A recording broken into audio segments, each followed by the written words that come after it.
What's up, everybody? It's your favorite show, Get a Bucket. I'm your host, Trey. Hey, I had to kick some people off the show. You know what I'm saying? Y'all don't see Chris on this episode. It's okay, though. It's okay. He ain't been getting the boot permanently. It's just he on suspension right now. But I had to bring my guy Miles out to the show. What's good, baby? How's everything with you? What's going on, man? Everything's been straight. You been all right? It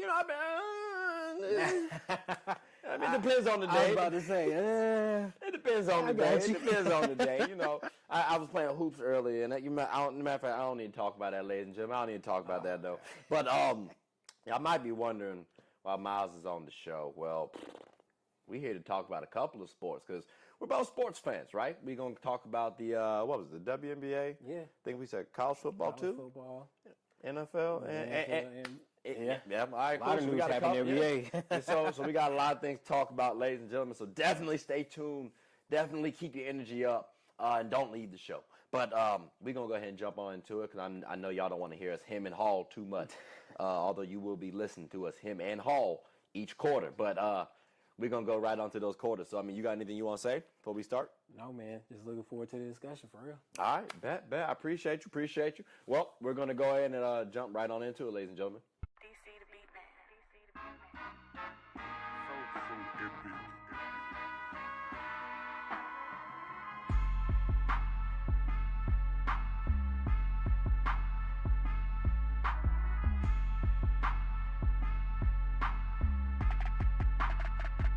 All right, we are, here. It's the first one. So look, WNBA, right? Y'all see the jersey. I got on a WNBA jersey per usual, right? Per usual. Shout out to the Aces, Asia Wilson specifically. Has it been entertaining for you? It has. The season's been entertaining? I will say. Okay. What's been the most entertaining aspect this season for you personally? I would say both the play on the court and then also just the amount of buzz that the WNBA, given some of it's been positive, some has been negative, but at the end of the day, it's still attention on the sport. So it's like, I've liked both aspects of seeing, like the gameplay, in my opinion, I won't say improved because it's always had talent there, but it's just been seeing it a lot more. It's been nice. It's been nice. I don't have anything else to add, ladies and gentlemen. It's been extremely nice. I just hate the casuals that it's brought along. I love the casuals that it's brought along for the viewership. True. But the BS that we hear, I don't know, like Caitlin Clark, Angel Reese. I was actually tempted to wear one of their jerseys today, brother. I didn't want to, though, because I didn't want to show no bias, no favoritism towards not one. But I did buy both jerseys. You know what I'm saying? Okay. I got both of their jerseys, That's though. Real. But they have caused some controversy, and I appreciate it because it kind of reminds me of Larry Bird, Magic Johnson. Fact. Right? We get some racial talking points with these girls, long story short, right? It's almost to the point where I even think, you know what, depending on your view of Caitlin Clark, you either a casual fan or a racist. Like, that's just how I personally view it now. No, seriously, man. Like, so I got to get on soapbox real quick, ladies and gentlemen. I'm sorry, but I made a post about Sabrina Ionescu. I thought it was a wonderful video, right? Like, it was a good one. She made a bucket off her knee in an actual basketball game. Tip of the cap. Notice I said Sabrina Ionescu, and why in the world are we going to bring up Angel Reese not making a bucket? For starters, she averaged about 12, 13 points right there, so clearly she can make a bucket. Like, we lying out here, but like, stuff like that, completely unnecessary. If you want to talk about how maybe she made 3 out of 16 threes for the season, okay, cool, I hear that, but it makes sense. She's not a three-point shooter either, at all. And we don't say anything about Caitlin Clark's blunders at all, but we hype her up greatly. Thanks. Did you have a preference for Rookie of the Year? Because again, I think they both deserved it. True. But did you have a preference? Like, was there a unanimous Rookie of the Year for you? In my opinion, if Angel Reese doesn't get hurt, no. Okay. Can't be. Okay. But I do think that Caitlin still wins it. I just think it wouldn't have been unanimous, no holds bound when it comes to that. But I'd still give her just a little bit of a nod. They're different types of players, but I still give her that MVP. In terms of what you think? So at the halfway mark, I said whichever one makes the higher seeding for playoffs wins it. End of day. Angel gets injured, so and the Sky missed the playoffs. It's tough though because Caitlin actually you had almost argue that she got hurt, and that's what ruined their playoff chances. You could make that argument. You could definitely make that argument. Also, we don't talk about how Angel played with how many All-Stars versus Caitlin Clark. Caitlin Clark leads that battle too. So, and then for people who talk about stats all the time, there's this wonderful thing called win shares. I don't know if y'all looked at it. Last time I checked, though, for the regular season, Angel Reese had higher win shares than Caitlin Clark. Now, that doesn't definitively mean that, they're the better player. True. But, like, if you look at a team like, let's say, for example, the Aces, spoiler alert, this will be coming up in a video I'm going to create soon. But, like, if you look at those win shares, where, like, Asia Wilson, she was at, like, 10.9 or something like that. And then after that, you saw the flow. So I'm just saying there is some level of acceptance with these win shares. So if Angel Reese had a higher win share, for those who harp solely on stats, give it up. Because there's a case for why Angel Reese should be higher than Caitlin Clark. But I do also agree with you. I think I lean Caitlin Clark as well, too. Granted, from how she was actually played. Both were double teamed. But I think as a ball handler, it's tougher to be doubled as opposed to on the block. Because I could just throw that ball up, and there's a chance it still go in. Because of where you at. Yeah, I don't care how far she's shooting, bro. Like, she has to pass that ball because you shooting off a double team like that, that's vicious. From deep like that, that's crazy. I don't know. But, so Rookie of the Year for you was Caitlin Clark then. Let me take it up another notch then, brother. Okay. MVP.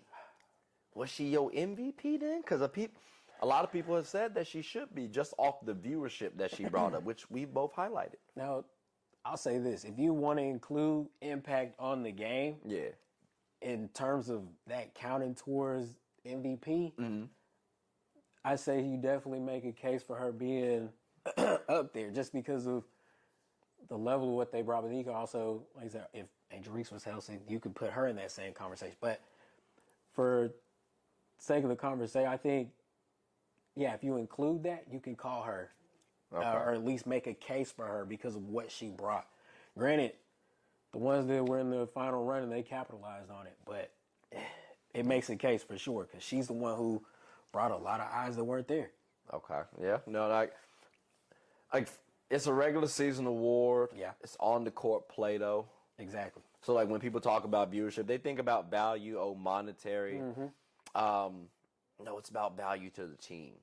Thank you. It's about value to the team, which, again, in a later video, I'll talk about her value to that team. Like, did she attribute to a lot of those wins? A lot of people say that she did. I don't think so.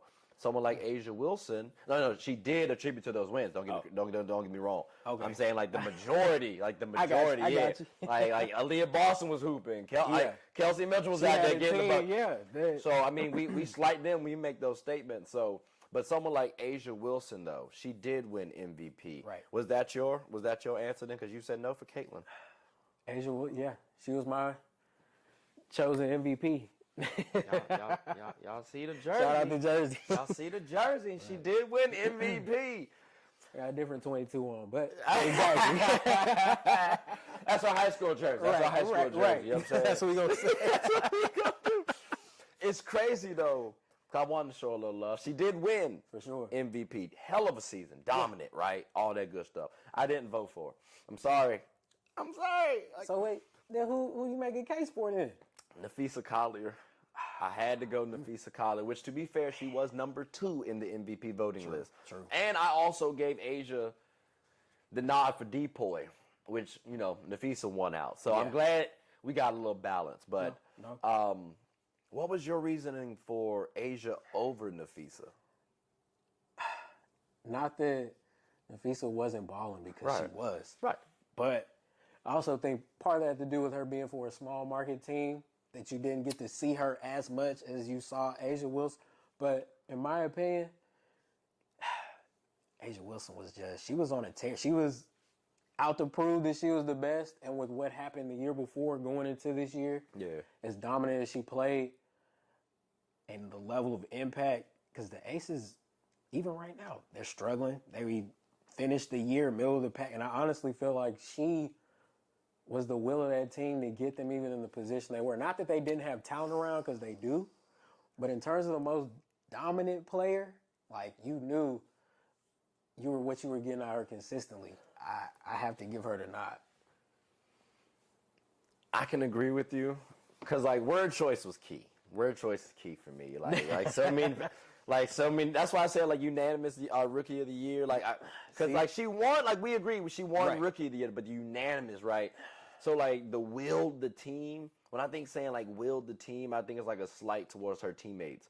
But I can't say that as well too, because again, she was really dominant. Like the numbers she threw up, bro. Like you could say, she willed her team. So I'm not mad at that statement at all, at all. Would you call her then the best player in the WNBA? And that's because I'll admit, I'm more of a position guy. Like, you're the dominant in your position, because you can't, all game doesn't translate. Just like Caitlin Clark doesn't play like A'ja Wilson. But I'll say, I do feel like she is the best.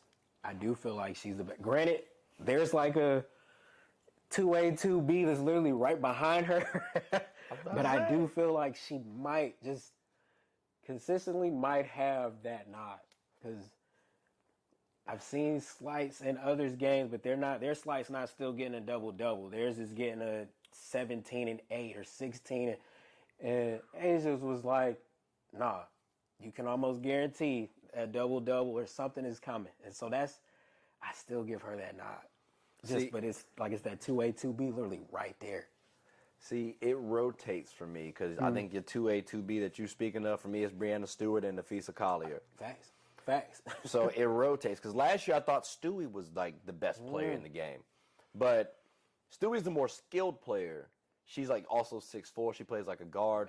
Man. A'ja has the best athleticism and strength combination of the two. Yeah. And I think Nafisa Collier's floor is just lower. I mean, like higher than their floor, I guess. I can see that. Because she's more versatile, I think, in ways as opposed to them. Like, she can play on the perimeter and on the block. Even though A'ja Wilson and Alda Stewie had a bad shooting season this year, A'ja shot like 37% from the three. Like, she actually outshoots Nafisa Collier. Yeah. But on the defensive end and on the offensive end, when I think about it in totality, I lean Nafisa. So for me, it's like a three-headed monster for that one spot. And we also don't think about the fact that Nafisa Collier came back from giving birth, ladies and gentlemen, not too long ago. No. Like, you know what I'm saying? Like that. You just don't do that. No, you're right. Like you just don't come back wild. and dominate the way you have. Like, they had the best record in the league for a reason. Or I think they were second. They were second. Yeah, because Liberty had one. Sun. Yeah. Yeah, Liberty had more. Yeah, but like that's and that speaks to it too, because going back to the MVP thing, I said Nafisa, right? And I wanted to kind of build up the best player. True. I don't think MVP means the best player, even though in this situation it involves the best players. Right. But I don't think it means the best player. It means who was more valuable to their team. And we spoke about how A'ja was extremely valuable to her team. Like, if we go at any stat, right, like she outscored Nafisa. She out-rebounded Nafisa. Now, Nafisa got her in, steals and assists, but I think A'ja got her in blocks as well, too. Field goal percentage, I think it goes to A'ja. Three-point percentage, like all these stats point to even the win shares, right? A'ja Wilson played with 3 other All-Stars who also are on the Team USA. And that's overlooked. And mind you, Nafisa Collier is playing with Kayla McBride. A wonderful squad, too. But this is a 2-time defending back-to-back title championship squad that we're talking about in the Aces. And the Lynx, I didn't have them pegged to win a Commissioner Cup, let alone be a 2 seed going into the playoffs. So when I think value, and I was kind of wondering about this Lynx squad because Nafisa got hurt. And I didn't think she was going to make the actual Olympics. She came back, and she has been balling ever since. And then the last 2 times they played A'ja, yeah, she dog walked her a little bit. That might be a little tough, but like, I mean, A'ja got her numbers, but it won't her same numbers, bro. Like Nafisa got like, and I'd have to read off the numbers, but like it was on like 71% shooting, like 20 plus points. Like she was getting a bucket, and again, A'ja didn't do her normal dominance. She got her in the first 2 games. I think she got the best of her, but the last 2 games went to Nafisa for me. So when I think about all that in totality, I hear the stats, I hear the dominant year, and it's no slight to her. I just think her teammates do kind of aid her in that regard, and I think sometimes we might overlook that. But her dominance did allow me to say I'm not going to lose no sleep over this. Nafisa didn't get robbed. She was that dominant. True. But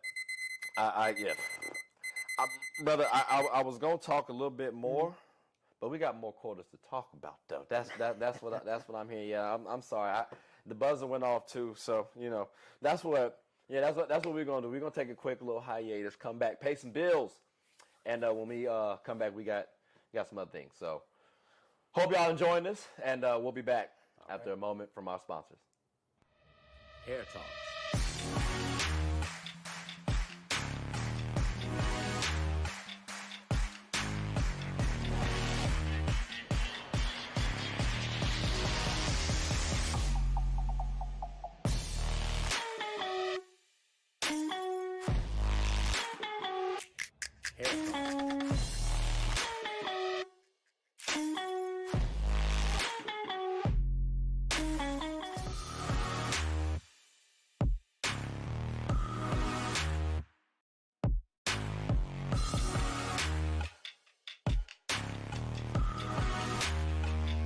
Hair talk.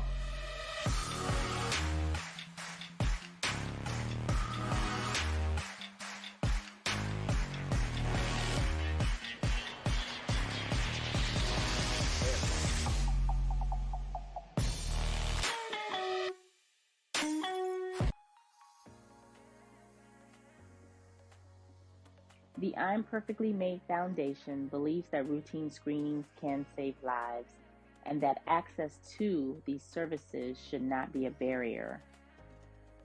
Our mission is to promote eye health education, free eye exams, free eye screenings, and free glasses to our communities with the focus of highlighting early detection. The I'm Perfectly Made Foundation also gives individuals with low vision and blindness the opportunities to be a part of certain community events regardless of visual impairments. I always be forgetting my dad gonna do basketball. I'm sorry, ladies and gentlemen. Y'all know I gotta have her on deck right here. But as y'all can see, we back on the screen. College football. This past weekend was crazy. Yeah. That was insane. Like, because point in time, obviously y'all might not know it, but we just watched Alabama and Georgia go at it. Quite a game, actually. Kind of led to a couple of these topics here, bro. Like for starters, do you have like a best player in football, college football right now? Best player? I've got to give the nod to Travis Hunter in terms of best player to watch that's capable literally of playing at the highest level on both sides. I just have to give him the nod. Okay, now just to be clear. Yeah. Because I was going to say best player to watch after this, but you said best player to watch. So to be clear, you saying he the best player to watch and best player, or just best player to watch? I would argue, I would say both. Say both. Okay, then. Because, I did look, and mind you, I'm not saying the ESPN got the best list, because, they the same people that had Kobe, 40 at one point in time? It's wild. But they did say, though, that the number one player, James Pierce Jr., he's a defensive end out of Tennessee, Jr., he get any love for you or nah? Again, defensive ends, I feel like the value kind of gets a little hype because, battle one in the trenches. I'll admit, as a Bama fan, I'm a little biased. Okay. But Okay. Solid play. In terms of his position, hands down, best in his position. But in terms of, I don't know, Travis is just he's literally one of the top corners. I wouldn't even know who to make the case for against him in terms of corner. And then he's one of the top receivers. Granted, I can make a case and argument for other ones, but Travis is up there. He's literally in that top 5 of both. So it's hands down to me. And then that other outside, the outside of it, just as a casual fan of Colorado keeping up, that's who you want to see. So that's fair. I got to give it to him. The boy can play. No, he can. And he brings the showmanship of it, too, as well. I think he talks that trash. Yeah. He backs it up on the field. Exactly. Every single week, this man makes an exciting play. It's ridiculous. I'm curious if it'll hold up in the NFL though. But that level of play, True. that has him slated at that third spot at least by ESPN. So and just to note, Will Johnson out of Michigan is the other cornerback that they got slated for him. Okay. He's a sophomore, so we got to look out for Michigan's cornerback because they did all right last year. They did all right last year. You know, something slight. I know they hurt your boys' feelings a little bit. No, Just a smidge. Just messing with you. Just a smidge, but it was a lot. Hey, I appreciate us for showing a little heart because initially it looked ugly. Like Michigan, again, y'all know I'm a USC Trojan fan. Michigan had us looking a little hurt, brother. But us coming back, it helped ease my pain, but add a couple of question marks about Michigan. Facts. We're going to swing the ball back your way because you said you a Bama fan. Georgia, I thought y'all was waxing that tail. And then they said, nah. We're going to sing Ray Charles along the way. Give credit. I got to give credit to where credit's due, man. Georgia came back. They made it into a game. They took the lead. I was nervous. And then Ryan Williams happened. But no, admittedly, I was nervous. Georgia's one of those teams, regardless of when we win or how we win, we're able to find a way. But God knows it's going to put some hair on your chest and some gray hairs up here for real. It's crazy, man. But it definitely was an entertaining game. No, it definitely was. And I think it was needed, too, because this is the first year y'all don't have Saban. Yeah. So, like, y'all need to show some relevancy. Yeah. Because I was expecting a little dip-off. Like, I didn't expect y'all to be the Final Four. Yeah. And would I be surprised? No. But again, it's your first year. Like, I'm a Duke fan. Y'all see my boys. And y'all know what the hell we did with John Shire year one. We was all right. We was all right. But, like, still, we ain't win nothing, though. We ain't go to the Final Four. So, like, I thought it would be a little dip-off. But right now, it seems like they might be in there. And, I mean, I say that so that way you don't come off as biased. Do you have then a top four?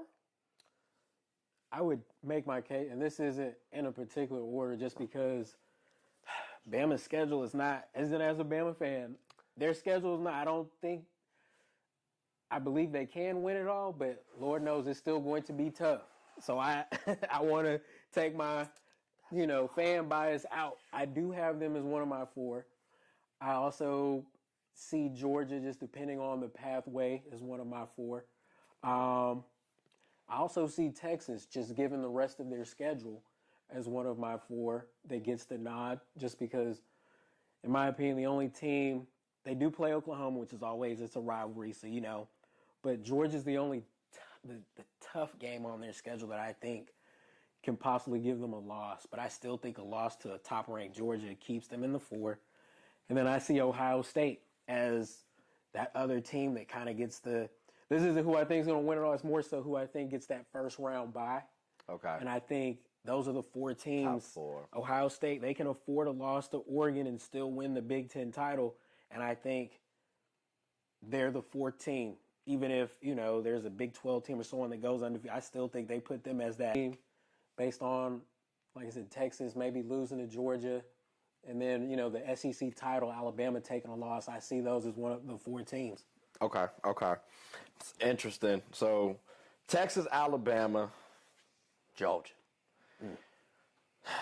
Yeah, them boys they got the nods from, like, the last group that I had on, right? Mm-hmm. That fourth spot is seeming tricky. Yeah. It seems tricky.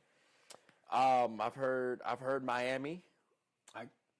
You can see Miami as the fourth spot? That's the only reason why I don't. Unless they go undefeated.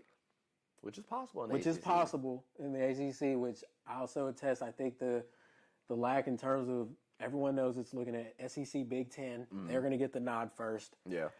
I think if Miami loses to Clemson at any point in the season, if it's ACC title game, I see them getting booted out or getting Ohio State, Texas, Georgia, Bama having a little more bias just because of history over them. Not that they're not capable, because I do think they're definitely a playoff team. They look good. Cam Ward's been they look that straight. That kid can throw.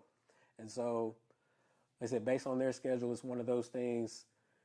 if I think the ACC runs through Clemson, but if they lose to Clemson, that bumps them out of that top 4. Okay. But they still go to the playoff. So they at least got a shot. Yeah. They got a chance then. How about a team like LSU?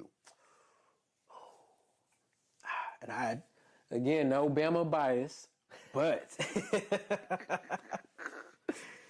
they do have to see Alabama. Okay. And Ole Miss, I still think, because of Ole Miss losing to Kentucky, I think when those two teams meet up, the winner of that game is going to get that second tier, maybe 10 to 12 nod. Because I think the loser of that game is going to have one more loss. No Bama bias, but I do think Alabama will beat LSU. So I think having 3 losses may bump them out just because of other teams. But they are capable of catching an upset, and that's the thing about it. I give it 2. I can give one of those number 5 in the SEC, but you only have 2 losses getting in the playoff. But in terms of in the top 4, no. But they're in the hunt for sure. Okay. So is it at least safe to say that I guess Miami and LSU can at least make the playoff? Oh yeah, Okay. definitely. Now, got to tread carefully with this one. Uh-oh. Is it your boys? Yeah. How about USC? USC Actually, Trojans. Like, what's in your estimation? Because I don't want to say nothing. I don't want to jinx us. Look, no, I feel you. Look, if there's some wood to knock on, I will for you. No, I said week 1 we was gonna lose, and we won. And I was so happy. Like, let's go. I'm not gonna lie. I did think LSU was gonna win, but the way y'all, especially defensively, that's been the difference.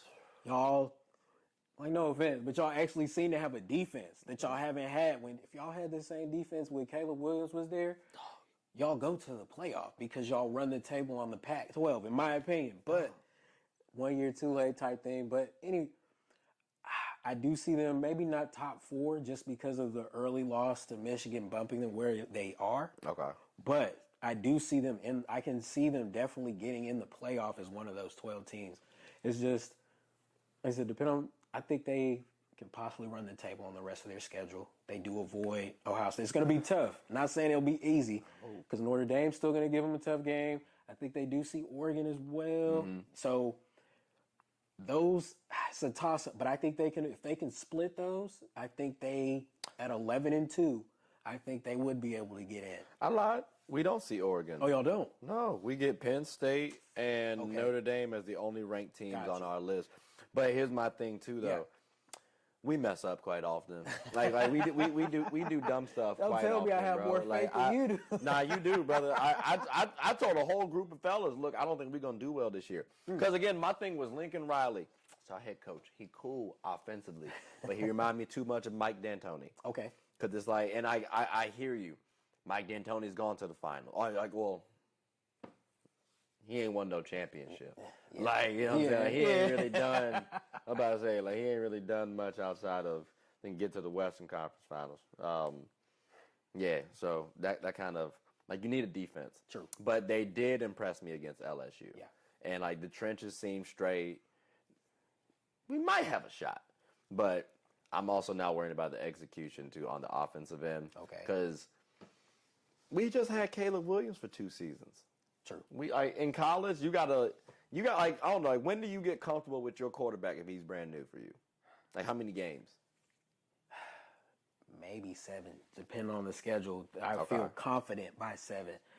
I think that 5 to 7, those games where you really start to tell, okay, he's going to pan out. Okay, maybe he's not the guy. Okay. Yeah, I would say in between those. Because the first 4 games, you get the benefit of the doubt just because depending on who you play. Yeah. You're just getting into your conference schedule by that point. Maybe just 1 game, maybe 2, depending on your non-conference. So I really think, 5 to 7 kind of tells. And then by week 7, you kind of know, okay, he's going to be the one, or, we need to find another one. That's fair. See, I'll give him maybe like halfway through the season because you got to prove it to me. But then there are special cases. Like sometimes I remember like when we had Matt Barkley. Yeah. I think it was we played Ohio State and we won. And it was like a nail biter too. And Ohio State was talked about pretty high. Yeah. And that was like his freshman year. He's a true freshman and all this stuff. And we win. I'm like, oh, we're good. Like I felt comfortable. And I knew we were going to have him for a while. Yeah. But like, Yeah, I can't say I'm comfortable though. But so we talked about then the top 4 teams. Do you expect Colorado to make it to the playoff? Because I gave you some opportunity to mention Colorado. I didn't hear nothing about top 4. So again, we know not top 4. Maybe but not playoffs. top 4. I could see the way they looked against Central Florida this past weekend. If they can continue like that, yeah, I can see it possibly. That's like if they do run the table on their schedule type of thing. But right now, the Big 12 is ran by the state of Utah, in my opinion. BYU and Utah kind of, in my opinion, have the more complete teams. And I think another loss or 2 losses to both of those teams, they still have a great bowl game, 9-3. They haven't been in a bowl game in years. I forgot how many. It's been a while, though. 9-3, still a solid campaign for the first year in the Big 12. I think they're a threat because of the position they're in right now, but I just think BYU and Utah might be a little bit further ahead than they are. Okay. So is this to the point where if Colorado does beat them, you might think there's some script writing? Oh. Not so, because that's the thing. It's not so much Colorado and Shador and Travis. That combination alone. On top of that's why I'm saying if they're 11, we've been a 10-2 team because people want to see them. That. I was about to say the narrative. I think they still figure out a way to get that at large. Maybe not. Okay. But they get the 11 so that the group of 5 school can get the at large bid. I can definitely see them coming in like that. But so they might be able to sneak in. I think they sneak in. But they have a possibility. But I think, I don't know, BYU and Utah might get that because they beat them in that head-to-head. Okay. Well, I mean, look, college specifically is trying to make money. Yeah. And we know daggone well, using Caitlin Clark as an example, viewership might go up a little bit in playoffs, and don't let them get further. Oh my God, Dion on prime time. It's over with, bro. Yeah, man, that makes sense. They make the semifinals. College world will be flipped on its head, and then the narrative. And I know we may talk about it, but the narrative of him going to the NFL. I was gonna say it just makes it that much more. I might as well. Why not? Right? But look, ladies and gentlemen, y'all heard him. We are going to have to transition on to another segment. The bell did go off, right? So a buzzer, I'm sorry. It's not a bell. But what we're going to do is take a quick hiatus, pay some bills, come back, maybe have a little drinky poo. We'll see. And talk some more sports. But hope y'all enjoying it. And we'll be right back after a moment from our sponsors. Swanky's Construction serves as a general contractor in the area. We're a team of certified professionals who tackle everything from complex large projects to smaller scale jobs. Fueled by our commitment to excellence, we go the extra mile to make sure clients are completely satisfied with our work. Swanky's Construction takes pride in ensuring our clients' home improvement needs are met with efficiency, precision, and perfection. Call us today. You're only seconds away from a consultation or in-person walkthrough. Hooping is an activity that can be enjoyed by all. It's a team game about getting and stopping buckets. Everyone's always rushing to the gold. Well, make sure to rush and watch Team Gold Rush, one of the best teams in the Special Olympics of Virginia. Team Gold Rush even has former NBA All-Star participants on the team. Clearly, they've struck gold. Ready to suit up and practice? I know. We talking about practice. Not a game. We talking about practice. Practice still makes perfect. So when the opponent starts hitting their shots, Team Gold Rush can bounce back due to their training. Remember, offense sells tickets and defense wins championships. Watch us get a bucket and rush for the gold. We aim to be that gold standard. So want a team where you can win and have fun? Team Gold Rush is your number one. All right, ladies and gentlemen, we are back. And the basketball never wants to stay where okay, it's cool. I get you. You do what you want to do, right? NFL. We had a different quarter, obviously. Who's your top team?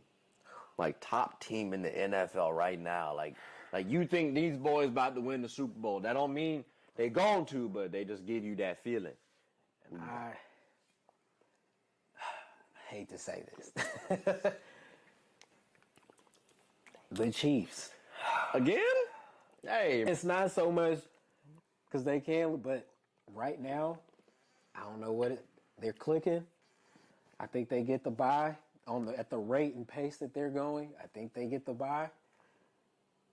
I think it's just going to work out again because if they get matched up against certain teams, but I literally, as a Ravens fan, I mean, 'cause I got a Derrick Henry jersey on right now. I just know.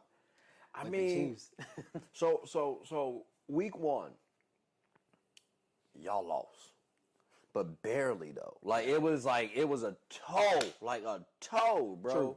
So like, and if y'all get a little bit more cohesion, I personally think your offense has the scariest duo. Yeah. In the NFL. Oh my gosh, it's called Get a Bucket. Y'all basketball center. My bad, it's my first love. But like, can y'all get over that hump? Because I do think you have what was it, Likely? Yeah. And you got oh my gosh, why am I forgetting the other boy's name? Mark Andrews. Okay. I don't know why I was forgetting him, and it's crazy because I always draft him in fantasy. This is the first year why I didn't. Maybe that's the reason why. But y'all got a good squad. Zay Flowers is out there. Yeah. And at least as of right now, the Chiefs, they lost weapons. True. But I also feel like they were smart in drafting Xavier Worthy. No, I think facts. He fits their system in terms of the type of speed that he brings to the table for their offense still. Travis Kelce and Mahomes are still the duo. They there. And my thing is, even as a Ravens fan, they haven't proven it to me. Okay. And I think either when they get to the playoffs, they start Lamar, it's like he should be running a little bit more in some situations. I feel like when the ball ends up in Mahomes' hands, if it's late in the game, he's going to get the job done. He's shown it consistently. And even as a Raven, trust me, I would love to see them lose, but it's just like he's that X factor. He has that killer mentality, even though he doesn't see, he just has it. And so I give them that slight nod only because of that. Not that the Ravens aren't capable because they've got the talent. It's just, you've got to do it. So I hear that. I just think y'all have the kryptonite to the Chiefs. Because, all right, let's say Lamar does want to stay in the pocket now. Okay. He does have Derrick Henry to hand the ball off to. So, like, if I got to worry about Derrick Henry running, and I'm not saying he's the best pass catcher. Right. But, like, he can do this and run. He can get a bubble screen or a little like, flat out, yeah. So if we can get there, now I think Lamar has another option because the defense has more focus on Henry. Yeah. No. And you still got those targets to worry about in Likely, in Andrews, in Zay Flowers. True. So if I got the defense spread out and I got someone worried about Henry too, it's just one person I got to deal with, and this man is elusive as hell. Man, so it's kind of tough to tackle him. It is. So I do, and I appreciate him wanting to be in the pocket. Yeah. Because from a longevity standpoint, he has to. Facts. So, like, at least he's getting comfortable. I think y'all have the pieces around to get over that KC hump. But, like, let me ask you this. Because I don't know if Kansas City the only team that should be worried about. What about a team like the Jets? And the only reason why I say the Jets is you talk about the quarterback in Patrick Mahomes. True. We've talked about Aaron Rodgers, the same situation. Now, he's a little older, came back off injury, right? Maybe need to shake off some rust. But he's been the best quarterback talent-wise that we've seen outside of Patrick Mahomes. And maybe even then, it could be an argument. It could be debatable. But with that, and he's in the right situation. He has that defense. Again, this is the perception. He has the weapons around him. And they're one of them? my dark horse teams in terms of that regard. Granted, I think their run game hasn't shown me enough to, like, consistently for them to be like, okay, when they see the Chiefs have to respect that on top of the dynamic. Because they've got receivers. It's Aaron Rodgers. Their defense is solid.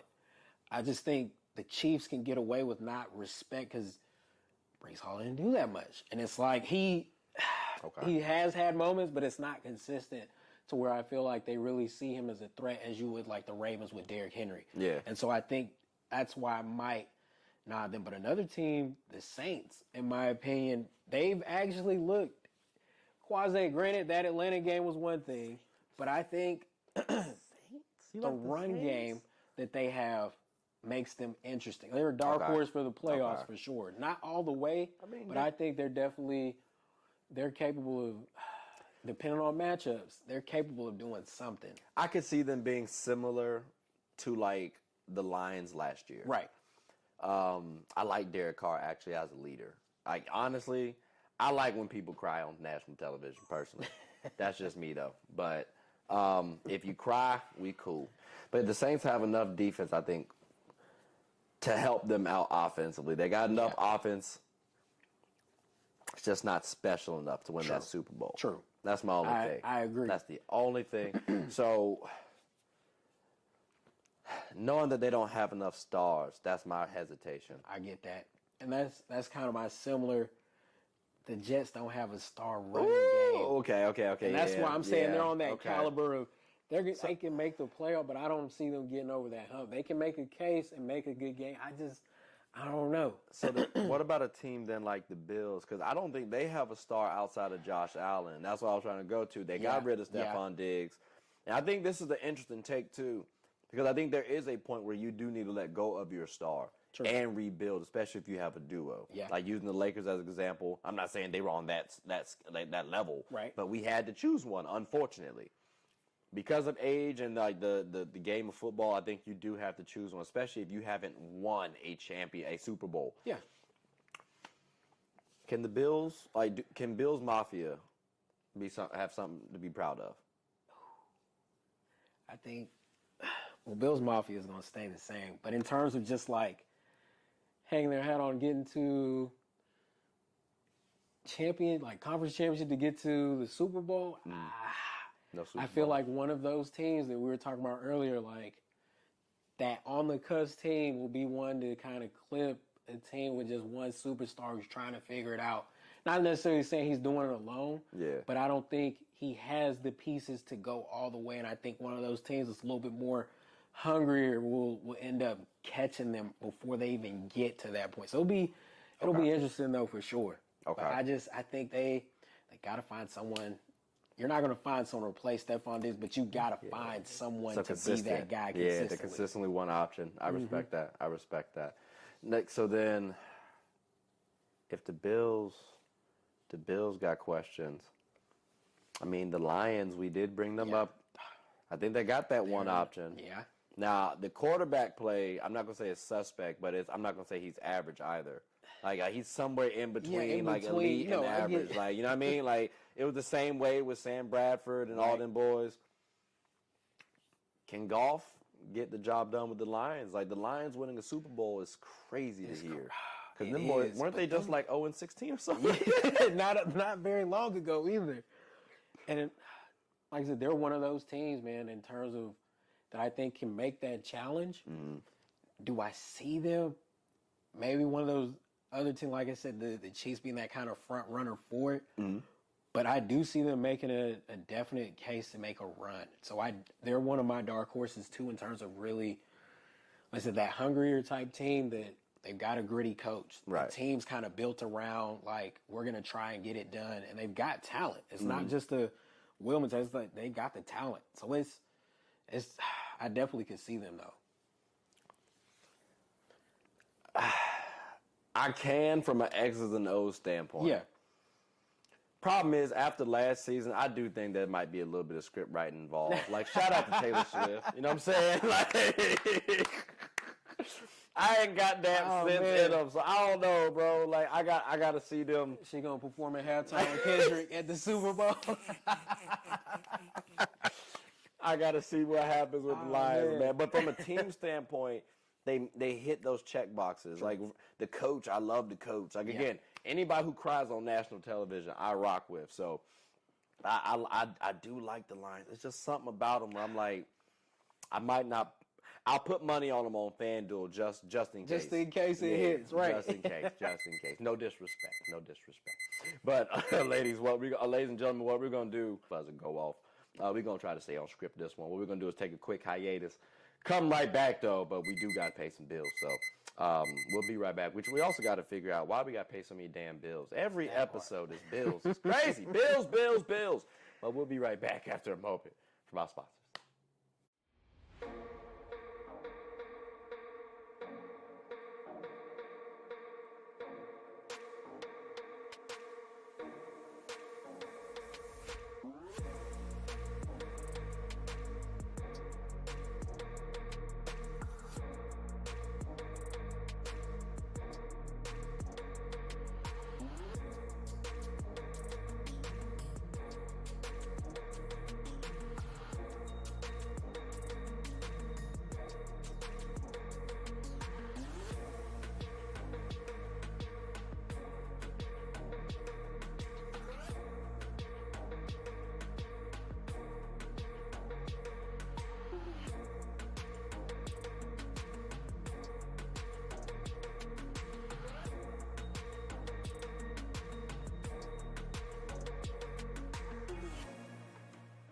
Sports is one of the few things that genuinely connects us together.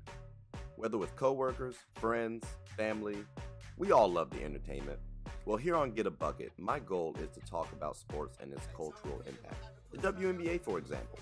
The WNBA is loads of entertainment, from the new rookies battling, displaying their skill sets, and preparing to take the league by storm, to the Titans and the MVPs of the league clashing for battles we'll always remember. From imagining the soon-to-be possibilities to admiring and treasuring the finales. Get a Bucket is a platform where other sports analysts, hoopers, coaches, and fans of the show come and talk about the WNBA, both negatives and positives. So if you haven't, take a quick peek. At the very least, you'll have a good time. Remember, sports is one of the few things that genuinely connects us together. So please, tune in and stay connected. All right, ladies and gentlemen, we are back. Now, as y'all can see, I had the basketball properly situated, right? Finally, like it's about damn time, you know what I'm saying? And we talking about the NBA. So, fortunately, we might not be talking about my boys. But we will, though, because, you know, we do have some NBA draft picks to choose from on our squad this season. But there's a lot of storylines to follow in the NBA this season coming up. Especially with what just happened. You're talking about Cat to the Knicks. I mean, so let me ask you this: is that your top storyline to follow for you personally? You personally? Me personally? Yeah, you personally. No. Okay. I'll say this: me personally, because I'm a Spurs fan. That's my NBA team. I'm curious to see Wemby work together. Granted, I wish CP3 was a few years younger, but I think with him on that squad, it gives them a shot to be one of the play-in teams. Not a deep run playoff, but I think they're one of those on the cusp in terms of playing with him on that team. Granted, like I said, I wish he was younger, but that'll be the one I follow. But in terms of like contender-wise, yeah, man, there's so many options, bro. You could go easily 5 deep on the West, 6, 7 deep on the East. What's your thoughts on that? 5 deep is a little interesting. I like Miami. I want to see a little something different out of Jimmy, only because I think Bam has reached a level. Yeah. I don't know if Jimmy's dipped. Now, he seems a little bit more focused, especially after what Pat Riley was saying. True. But, you know, a team like the Heat, Celtics are still there, right? Exactly. They're defending champions. But the bench, though, okay, let's see what happens this go round too. Because to be fair, they had some luck last year. Yeah. They had some luck, but they did what they were supposed to. Exactly. Philly looks good. Knicks supposed to look good on paper. So there's some teams, Bucks. And that's why I'm saying, depending on matchup, that's what I see in terms of those teams. You got 6 or 7 teams that possibly, based on who they get, you can't forget about the Cavs are going to be one of those on the bubble teams. So you'll see them in the first round against somebody. The Magic look good. It's interesting just because I feel like the matchups kind of, you got teams based on if they finish well and they get that 2 seed or maybe 3 seed and play that weaker matchup that favors them, they might can make a run. That's why it's like everyone kind of has a case in the East almost. And that, well, I wouldn't say everyone, but that it's like 6 or 7 teams that you, depending on who they see, I definitely can see them possibly being a team to go. Okay. In terms of storylines, What's that? I wanted to focus on every Olympic player this season. Okay. Only because I feel like every time players on the Olympic team go back to their team, they usually blossom. Something beautiful happens for them, right? And I'm looking at the squad. Celtics had a lot of players on their team. Yeah. And I think Jason Tatum has a chip on his shoulder. And that's crazy to hear. And then the finals MVP has a chip on his shoulder. So that narrative. Or Donovan Mitchell feeling like him being left off maybe this year. Like even the 2028 projection for Olympics. Yeah. He has a chip on his shoulder. And like him and Jason Tatum just got paid.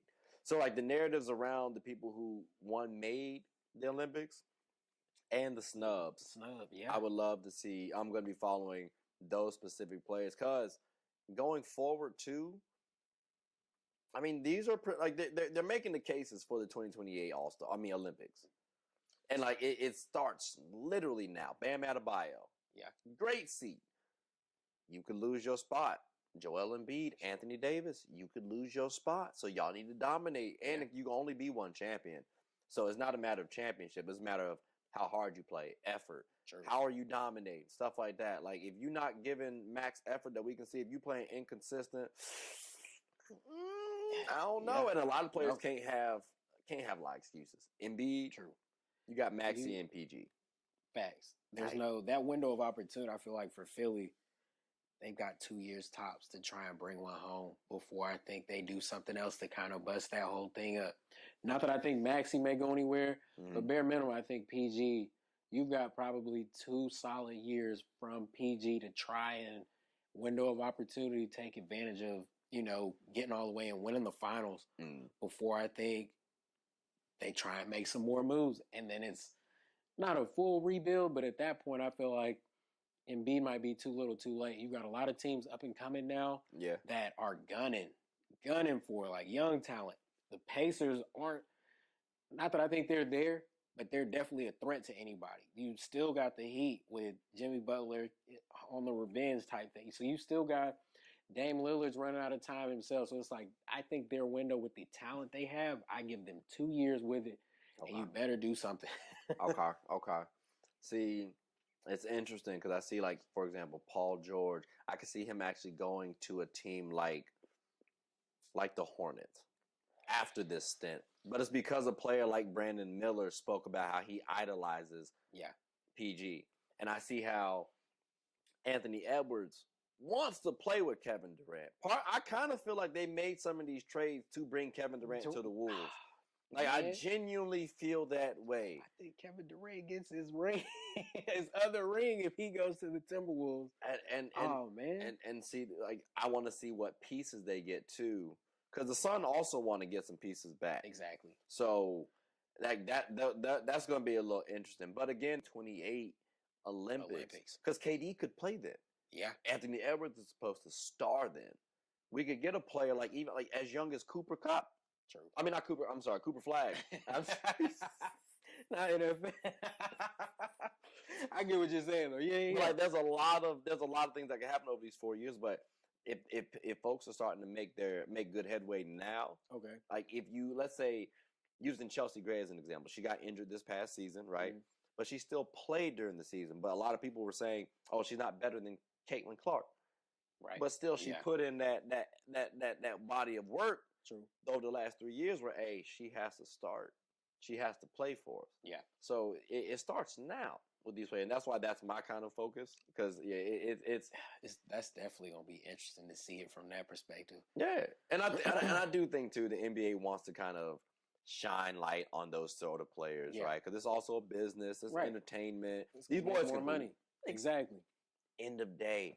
But speaking of more money, though, we talked about Caitlin Clark earlier, right? And how she was, drawing, getting more revenue. Who would you say is the most valuable, like, player from a financial standpoint, in your opinion, present day? I think a lot of times people might have said Braun, and that's fair, right? If you still say that's I can't be mad at that. But is that still true today, for you at least? I think as an individual player, no. But with what he has with his son being on the team, I think you can easily make a case because that's the first time it's ever, regardless, positive, negative. I think because of what that story is in and of itself, like you never say like he's playing with his kid. Like that's their teammates. So cool. everything they do in the NBA is gonna be a first. I think. Granted, there are more. No, I wouldn't say more, but there are other superstar icons that they can show Anthony Edwards. You could show Jason Tatum, Jaylen Brown. You can show some of those other kind of guys, but I think with LeBron's legacy leading up to this point, it's going to be hard. Every game, you're going to talk about Brown. You may not always talk. Ja Morant, as quickly as things fell off for him, as much as he was supposed to be what Anthony Edwards is right now. In my opinion, that was what they were pushing him to be.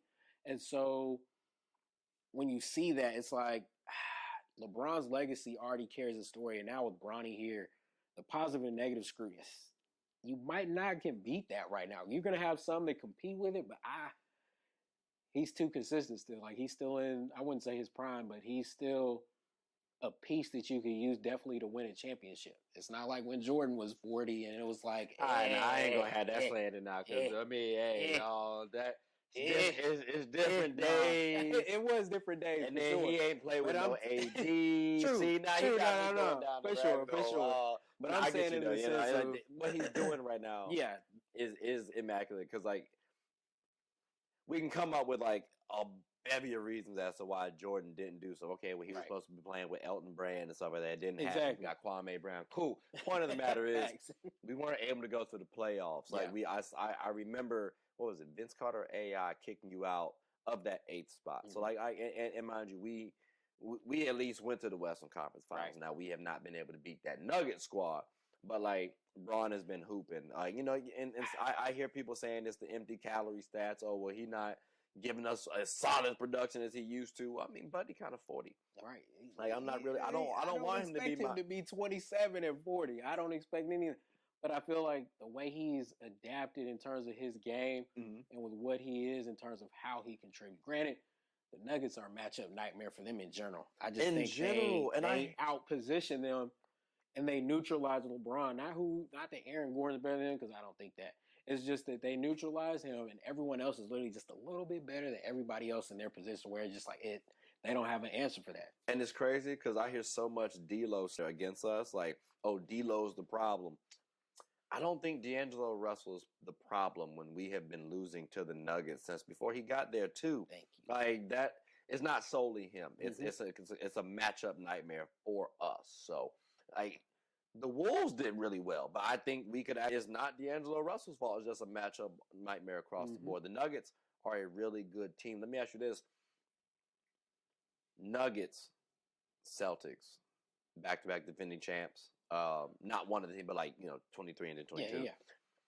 Oh, I'm sorry, 24 and then 23. Right. They match up in this upcoming finals. Who would you take? Because that's a realistic possibility at this point in time. It definitely is. And I give the Nuggets the nod, but I give it bare minimum. There's no way it doesn't go 7, but I give the Nuggets the nod just because I think their post-game matchup favors the Nuggets. And I think, not that Porzingis can't ball, but Jokic is a floor general as a center. Okay. And so that Jamal Murray, he can be neutralized in a way, but I think Denver's bench is a little bit deeper. And then their position players that they've got, I think, like I said, I think it goes 7 for sure. But I've also seen Tatum go flat. I've seen those guys. And the Nuggets, not that they go flat, you've seen them get outplayed. And that's, I think I give them the nod just in a 7-game series, but I think it goes the distance for sure. Okay. I'm going to be honest with you. Yeah. I like Jokic dominating the series. He's going to get his numbers. For sure.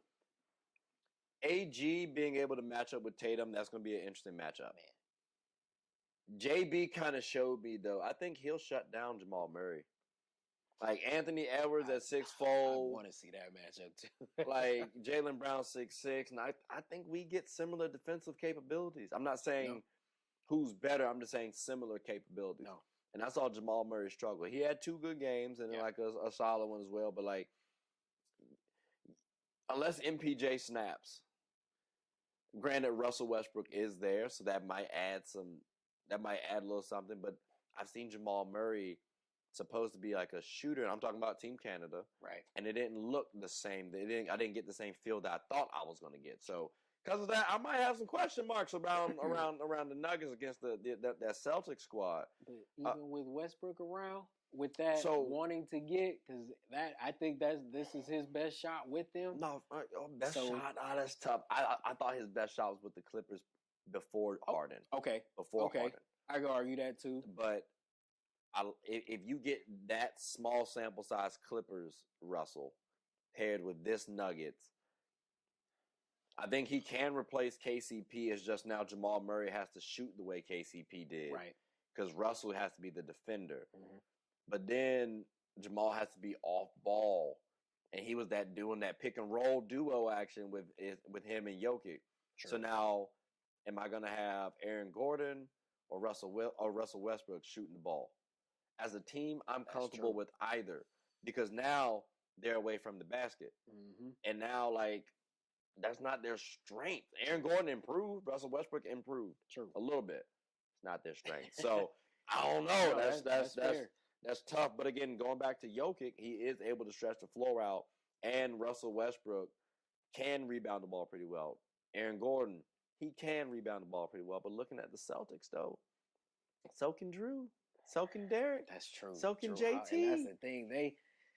They've got a squad, man. They do. And then the bench, I don't like. That's the only thing. If Russ can like kill the bench, then maybe I can see something. Yeah. But it'll be an interesting one. It'll be an interesting one. Like I ain't gonna lie.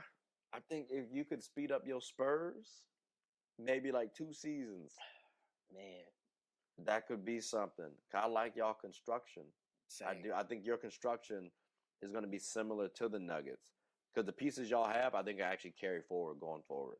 Only thing is, I don't know if y'all going to have like an Aaron Gordon in your lineup, like meaning like you're going to have to find that. Exactly. But outside of finding that I like how y'all have Stephon Castle. You guys just drafted. Yep. Victor Wembanyama's there. CP3, who you mentioned. That's a good narrative to follow as well. I actually want to throw CP3 in the MVP consideration as well, too. You think so? Think about OKC and Shea. I personally fell off of CP3 in the MVP conversation. Yeah. And I'm not saying he's going to be in there, but I could see it only because I do think you guys are going to surprise some folks and be in the play-in for sure conversation. Maybe even that 8th spot, like definitively 8th spot. But no, when you mention it that way, especially with the fact on a team like this, if they're going to have a chance, he's going to have to be a double-double average. And especially with someone like Wemby, who he can distribute the ball to. He should. He should be. And so that's going to be the thing. He can make that dark horse case for it, going at 18 and 11 in terms of assists. And so, especially at that age, and they get in the play-in, you definitely have to because he would literally be that piece that I feel like connects for that system. Yep. Like, so that's why I wish, man, if he was just 3 years younger, it would have been... It would have been lethal. For sure. But I think right now you could have a Steve Nash MVP season. Yeah. Because, like that Sun squad, when he came back and, like, turned it around. Right.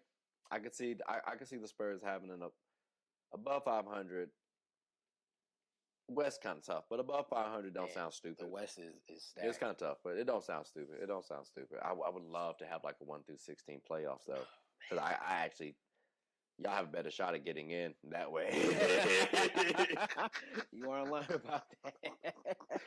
I can't wait to playoff. Look, before we go, yeah, do you have a championship like favorite? Like you talking about FanDuel right now?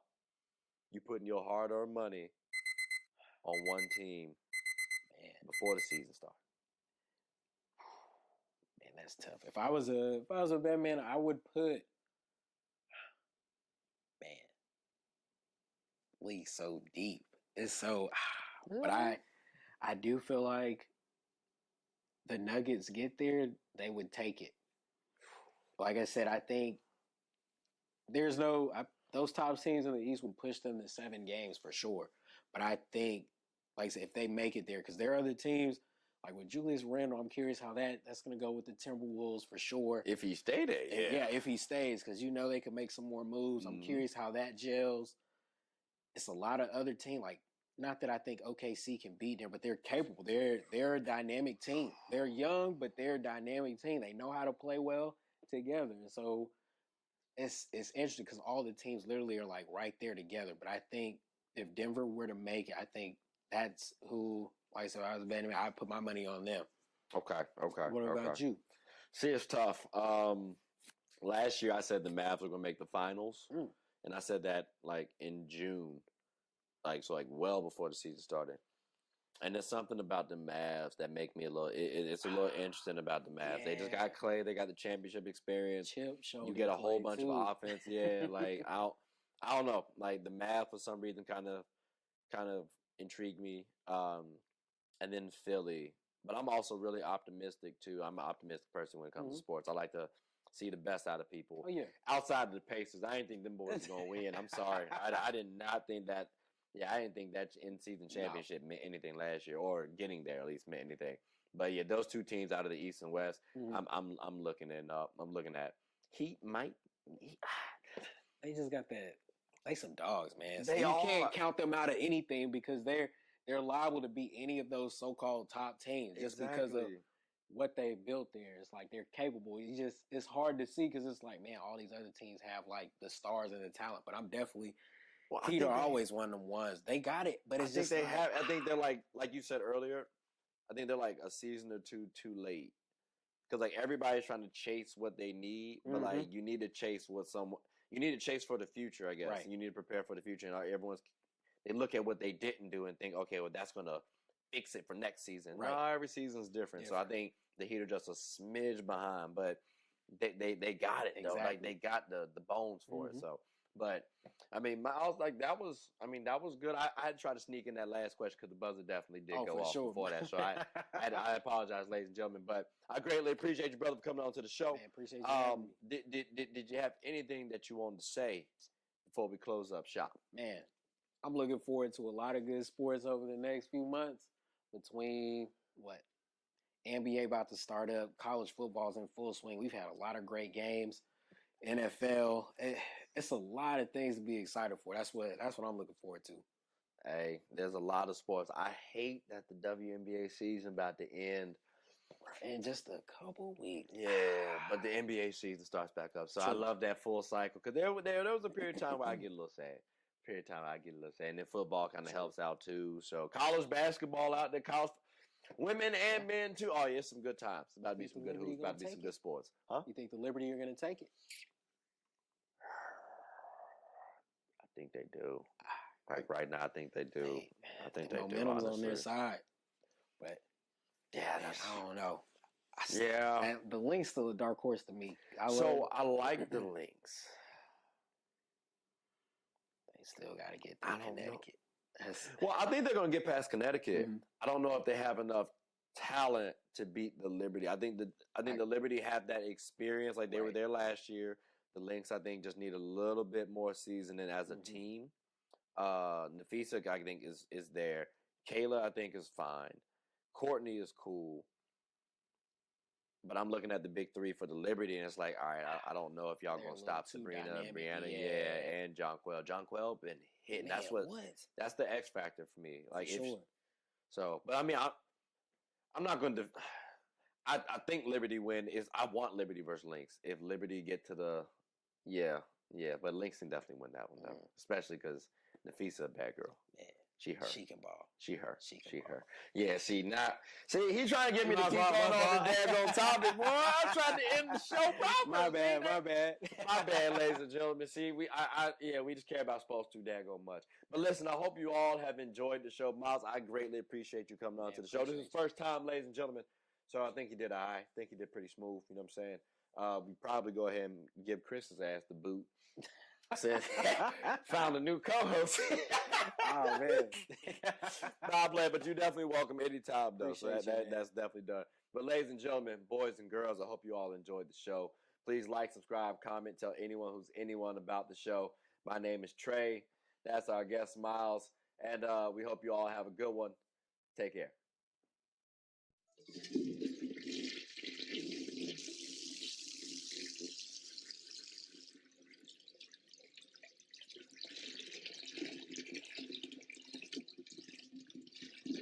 Oh, I did not know you guys were still here. As you can see, we're at the back end of the show. No pun intended, but look, hope you all enjoyed it. And before you go, please subscribe to the YouTube channel, follow the IG account, share the content to anybody who's anybody. And most importantly, leave your thoughts and comments below. But I got to go back and play Buddy in 2K, so let me unmute him real quick. Excuse me. Hey, boss, I'm back. Nah, you better catch this word. You know we get buckets around here, too.